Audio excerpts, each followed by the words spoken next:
Hey guys, this is Luke again, and welcome back to another Ninjago video on the channel today.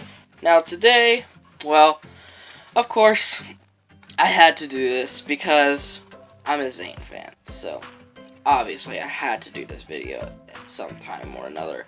But today we're counting down the top 5 Zane episodes. Now, these episodes are primarily focused on the character of Zane, or at least have a major focus on Zane. Now, the factors that are going to be into this top 5 list are going to be 1, how much the episode affected the character of Zane, and 2, my personal enjoyment of the episode. With that being said, let's start. And at number 5, we have Snake Jaguar. Now, a lot of people may not see this one as a Zane-focused episode. I personally do. Zane was obviously the main character of Snake Jaguar, as he disguised himself as, Snake Jaguar in order to infiltrate the Sons of Garmadon to see what they were pretty much up to. It wasn't until Harumi found out that Zane was a spy that, he sort of got into a whole mix-up and was nearly, killed by the Sons of Garmadon in a little biker race. Or a little biker initiation, I think that's what it's called. There, he gets into a fight with Mr. E, which runs them both near the edge of a cliff. And Zane notices the startling fact that Mr. E is closer to him than he thinks, with the line, You're like me, a Ninjroid.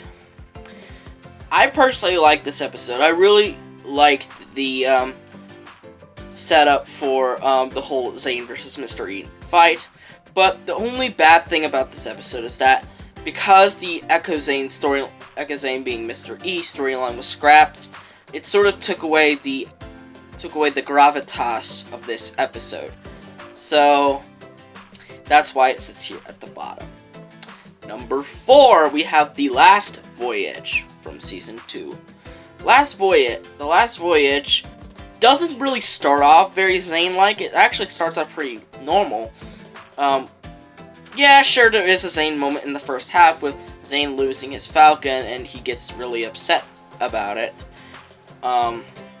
But the second half is where the Zane moments start to kick in.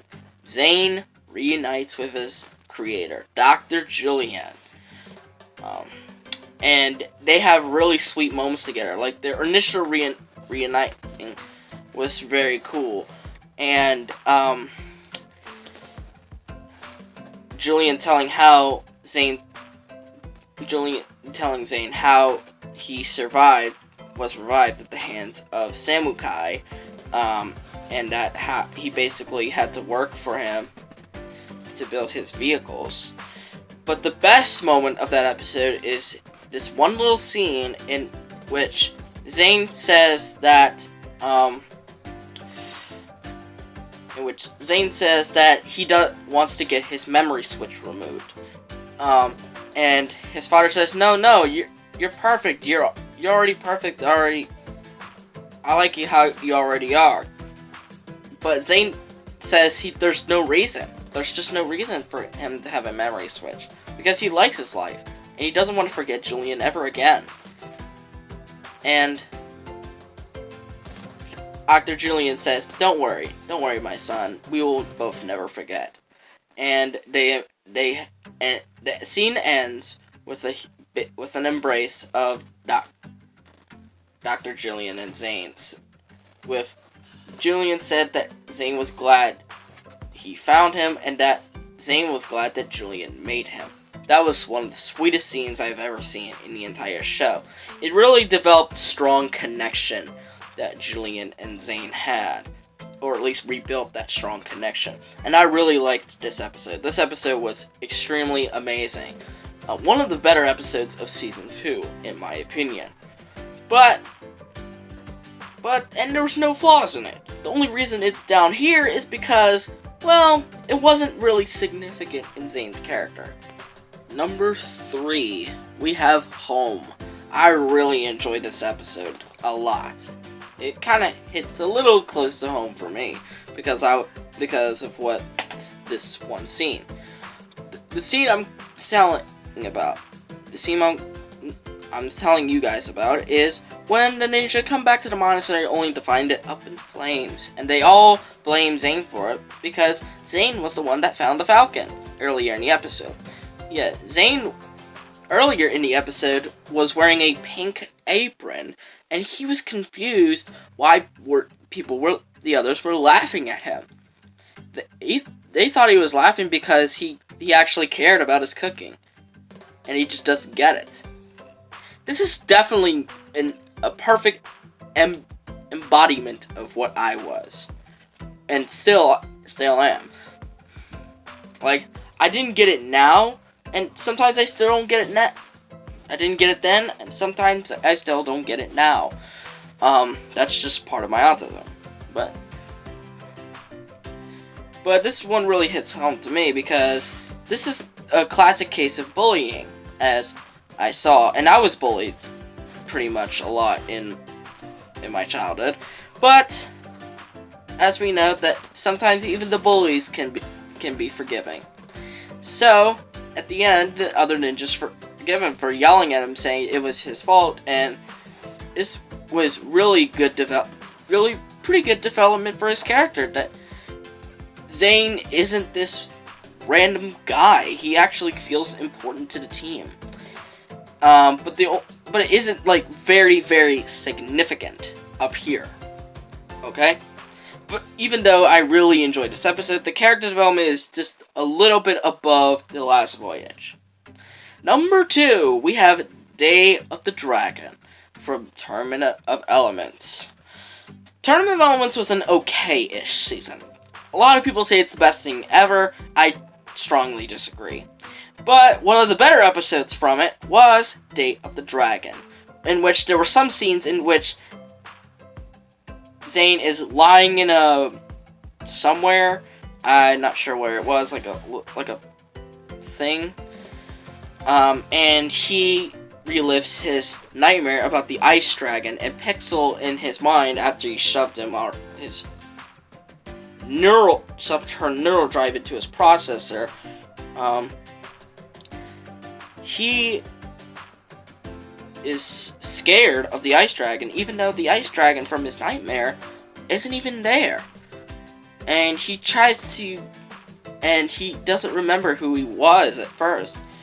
And I love the lines of, "I am not the white ninja, just a replica, I'm afraid." That proves that this is not Zane from seasons 1 to 3. This is a new Zane. This is really a new Zane. Then we got the "I am not the white ninja" line. And then, "Who are you then?" "I am the titanium ninja." That was huge development for his character. And it doesn't stop there. Once Lloyd says, "I'm the only one that can wield an elemental dragon," Zane comes in and says, "Not anymore." And then Zane tells the others how he faced his fear, and that he found a deeper power, a dragon power.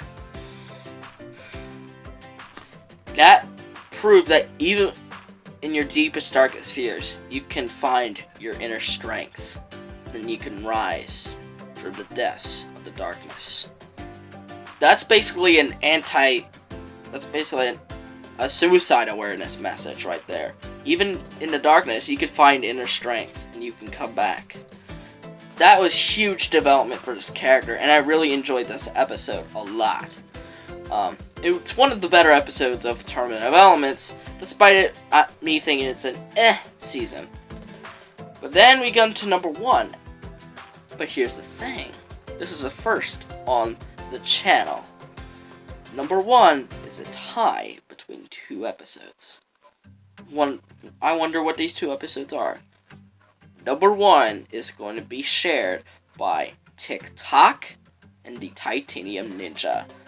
Why these 2 episodes, you ask? Well, these 2 episodes, in my opinion, developed Zane's character the most. And I love these 2 episodes as much. Basically the same. So let's start with TikTok. Everyone pretty much loves this episode.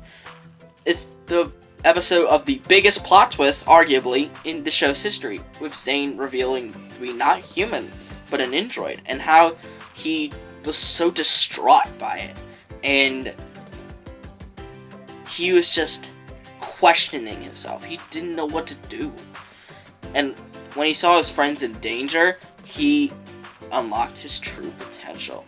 The best, always has been, always will be the best true potential, always. Especially with the lines, "You will not hurt my friends, there's nothing that will hold me back, I know who I am." I love those 3 lines, back to back to back. I was just in awe of what I just saw. Sorry, I pulled a rhyming game. But I really love this episode. It's one of my favorite episodes of all time, if not my favorite. Let's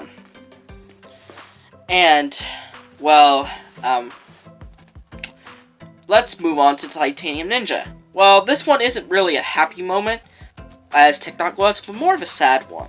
This is the episode where, yeah, sadly, Zane dies. But it was huge development for his character. It really showed that he is not just this robot who fights for the team. He is the selfless, human-like machine that can have more emotions better. He'll do anything, and I mean anything, to protect who he loves, even if it means he has to die. And just the 5 or so minutes of his sacrifice, or at least it felt like 5 minutes. I know it wasn't that long, but it really felt like 5 minutes of pure terror, pure just what the hell am I seeing? And I still have scars about that episode. Good scars though. To this day. I'll always love that episode. There's nothing in the world that will make me hate that episode. Nothing. So, yeah, that's it. Those are my top 5 Zane episodes. What are your guys' top 5 Zane episodes? Let me know in the comments down below. But anyway, I hope you guys like this video. Give it a thumbs up, subscribe to this channel by clicking on that red subscribe button, and click on the notification bell to see every video that I will upload. And I'll see you folks in the next video. Bye bye!